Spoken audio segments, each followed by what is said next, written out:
आज हमने power in register and inductor RL series circuit के बारे में पढ़ना है। जब एक रजिस्टर और इंडक्टर एक अल्टरनेटिंग वोल्टेज सोर्स के साथ सीरीज में लगे हों तो ऐसे सर्किट्स को हम कहते हैं आरएल सीरीज सर्किट। जबकि पावर हम कहते हैं rate at which electrical energy is transferred, यानी कि कितनी तेजी के साथ, वक्त के लिहाज से कितनी तेजी के साथ इलेक्ट्रिकल एनर्जी, जो कि ऐसी एनर्जी है जो कि due to flow of charges होती है, वो कितनी तेजी के साथ ट्रांसफर हो रही है इन सर्किट एलिमेंट्स को, जैसे कि यहाँ पर रजिस्टर और इंडक्टर को। इसी को असल में हम क्या कहते हैं, पावर। जितने कम टाइम में ज्यादा इलेक्ट्रिकल एनर्जी ट्रांसफर होगी, असल में पावर उतनी ज्यादा होगी। तो पावर जो डिलीवर हो रही होगी इन दोनों कंपोनेंट्स को at any instant of time, उसको हम कह सकते हैं power delivered at any instant of time, जिसको हम रिप्रेजेंट कर सकते हैं सिंबल पी ऑफ टी के साथ। और आपके पास साथ आ जाएगा वोल्टेज जो कि वी ऑफ टी होगा किसी भी वक्त के लम्हे पर, और साथ कितना करंट फ्लो रहा है जो कि आई ऑफ टी होगा। तो यहां पर मैं आई ऑफ टी भी लिख देता हूं। अब चूंकि अल्टरनेटिंग वोल्टेज सोर्स लगा है, तो अल्टरनेटिंग वोल्टेज सोर्स की वजह से अल्टरनेटिंग वोल्टेज ऐसा होगा जिसका मैग्नीट्यूड और पोलैरिटी क्या होगी, वो टाइम के साथ क्या हो रही होगी, वो चेंज हो रही होगी। तो जो वी ऑफ टी है वो असल में बराबर होता है आपके पास वी एम, जो कि मैक्सिमम वैल्यू ऑफ वोल्टेज है, और साथ साइन ओमेगा टी। और ये जो वी ऑफ टी है ये असल में आपके पास वी इन ही है, जो कि इनपुट वोल्टेज है किसी भी लम्हे पर। जबकि जो वी आर है ये वोल्टेज ड्रॉप अक्रॉस रेजिस्टर है, जबकि वी एल आपके पास वोल्टेज ड्रॉप अक्रॉस इंडक्टर है, आर रेजिस्टेंस के लिए और एल इंडक्टेंस के लिए, जो कि इंडक्टर की प्रॉपर्टी है। तो किसी भी लम्हे पर क्या पावर डिलीवर हो रही होगी वो अब हम इस एक्सप्रेशन से कैलकुलेट कर सकते हैं। तो यहाँ पर हमारे पास आ जाएगा पी ऑफ टी बराबर आ जाएगा वी ऑफ टी, जो कि असल में है आपके पास V M sine omega T के। यहाँ पर मैं V M sine omega T लिख दूंगा। और आई ऑफ टी किसी भी लम्हे पर इस सर्किट में से फ्लो होने वाला करंट है। तो अब AC through register inductor in series वाले लेक्चर में जाएं तो हमने ये देखा था कि आपके पास फेजर डायग्राम से हमें पता चला था, जब आपके पास रजिस्टर और इंडक्टर सीरीज में लगे हों तो जो करंट है वो असल में आपके पास लैग करता है, जबकि जो वोल्टेज है वो लीड करता है। तो वोल्टेज जो है वो आपके पास लीड करता है कितने एंगल से, 90 डिग्री एंगल से। इसका मतलब ये हुआ कि जो करंट है वो लैग कर रहा है किसको, वोल्टेज को, किस एंगल से, 90 डिग्री से।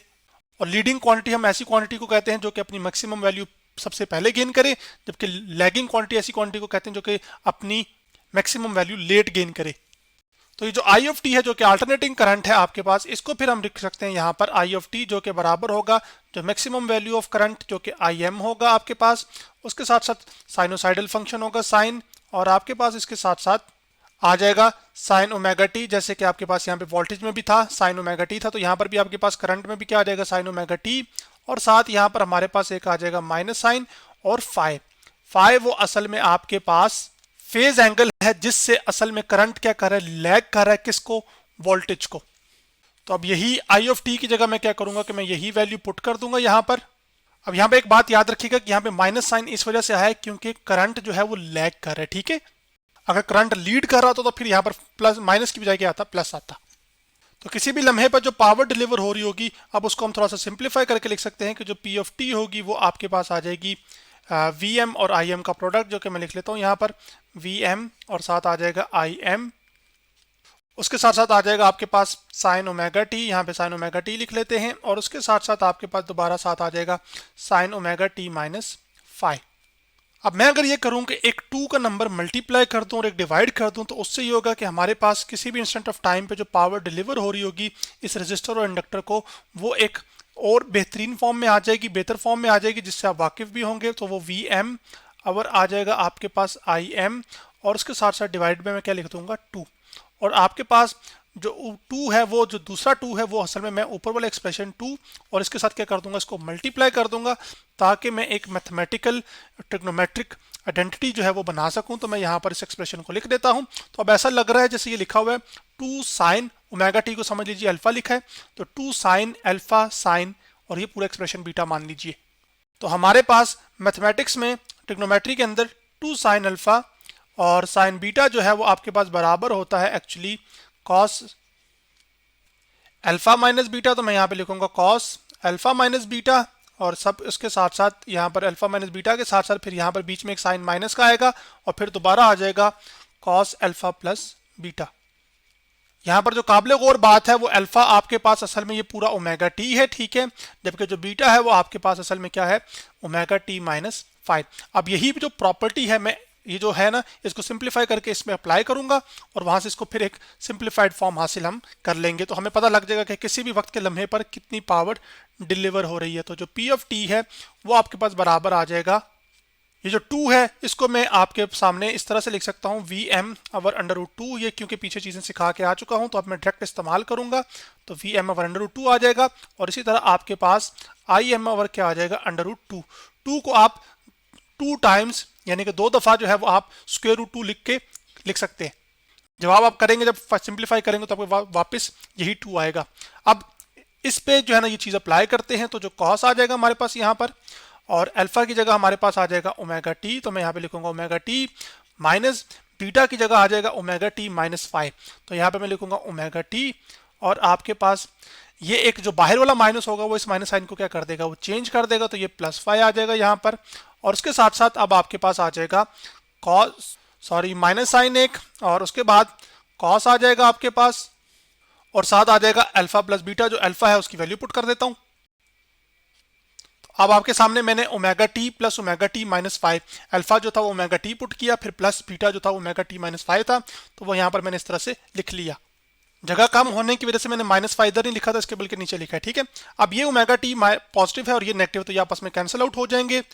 तो आप ये जानते हैं कि वोल्टेज मैक्सिमम वोल्टेज अवर अंडर रूट 2 असल में बराबर होता है रूट मीन स्क्वायर वोल्टेज यानी कि वी आर एम एस होता है, जबकि इसी तरह आपके पास आई एम यानी कि maximum value of current divide by under root 2 बराबर होता है root mean square value of current, ठीक है, जो कि आई आर एम एस होता है। उसके बाद आपके पास ये रह जाएगा सिर्फ कॉस फाई, और उसके साथ साथ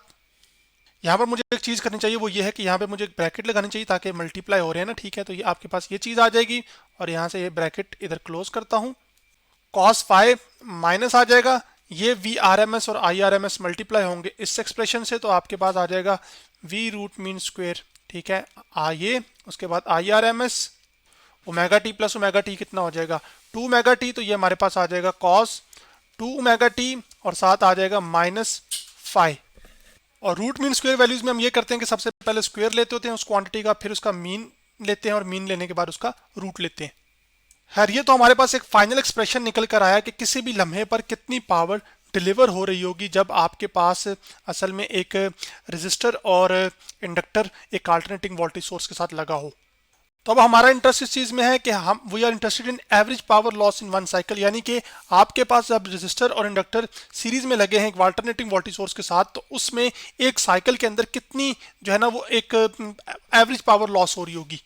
ये एवरेज पावर लॉस निकालने का मकसद यही होता है ताकि आपको पता लग जाए कि एक खास टाइम ड्यूरेशन के अंदर कितनी जो इलेक्ट्रिकल एनर्जी है वो हीट की फॉर्म में जो है वो लॉस हो रही हो। उससे फिर आप इंतजाम कर सकते हैं कि अगर बहुत ज़्यादा हीट जनरेट होगी तो आप उस जो डिवाइस बना रहे होंगे उसमें असल में आप कूलिंग इफेक्ट्स को शामिल कर सकते हैं, कुछ डिवाइस लगा सकते हैं, कंपोनेंट लगा सकते हैं जिससे आप कूलिंग पैदा कर सकें। तो इस एवरेज पावर लॉस को कैलकुलेट करने के लिए एक साइकिल में हमें जो इंस्टेंटेनियस पावर है इसकी एवरेज लेनी पड़ेगी। तो एवरेज के लिए आप क्या करते हैं कि आप लिखेंगे पी ऑफ टी यहाँ पर, ठीक है,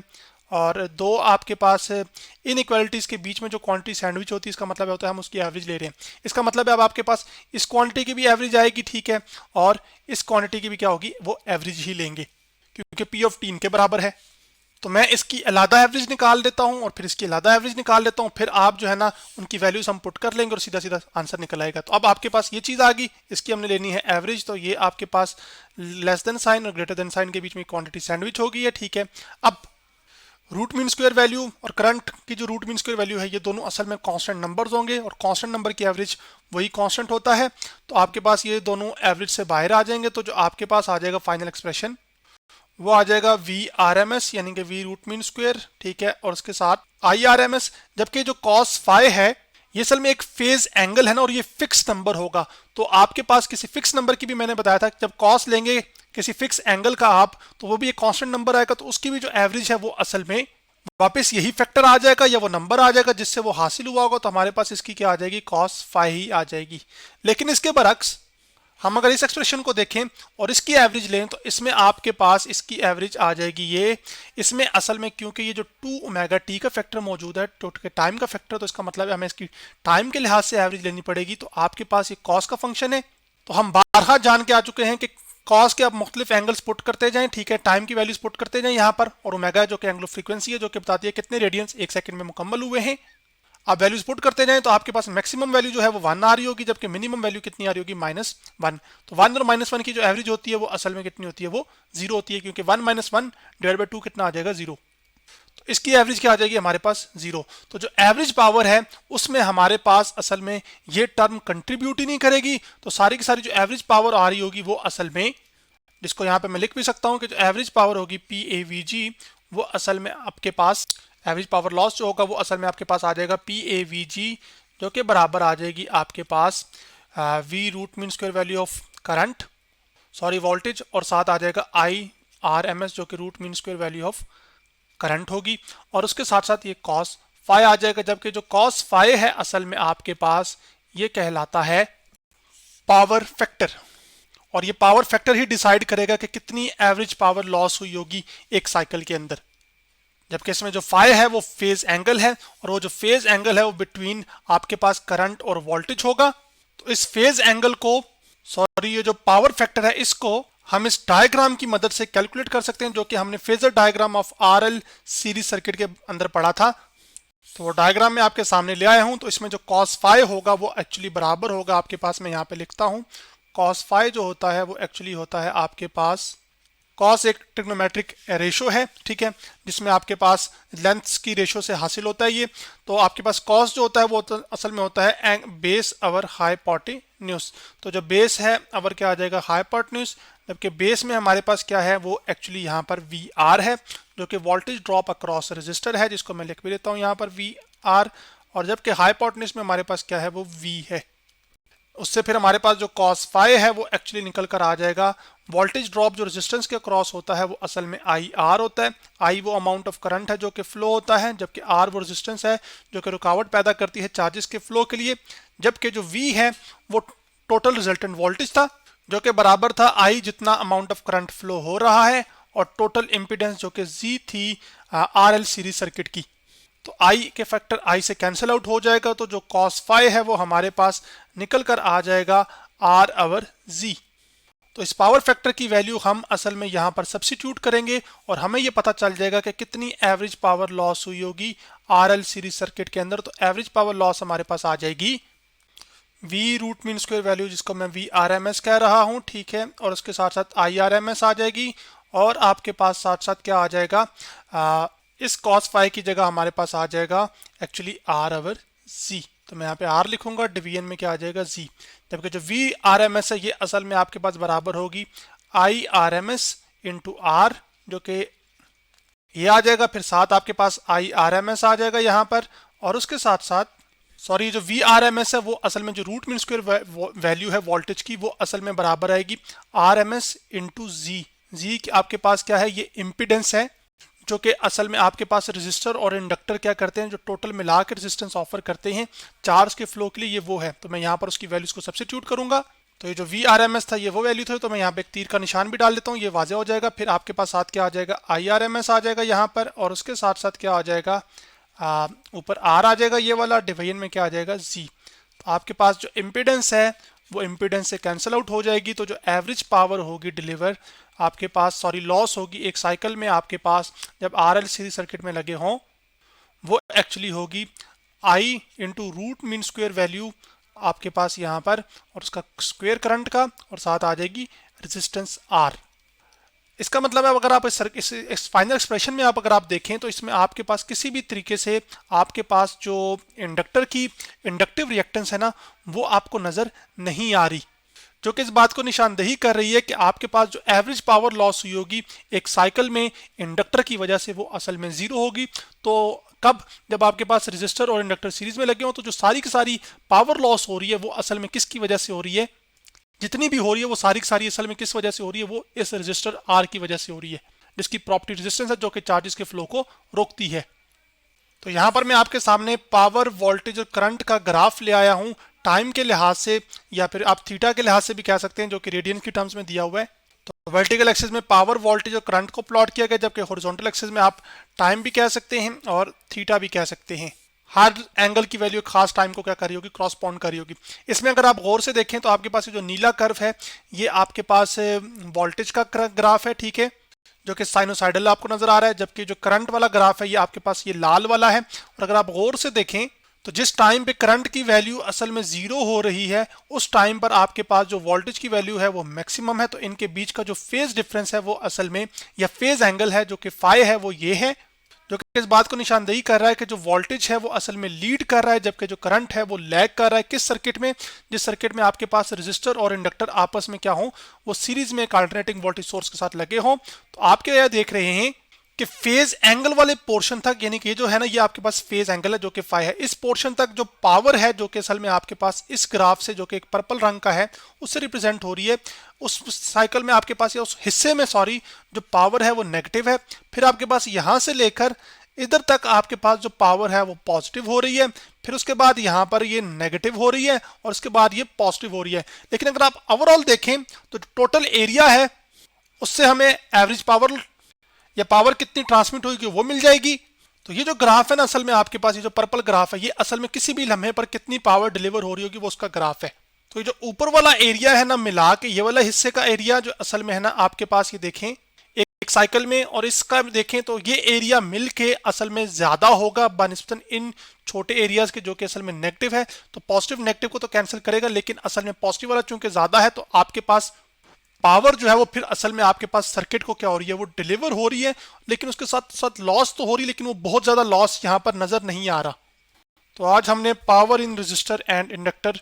और आरएल सीरीज सर्किट के बारे में पढ़ा।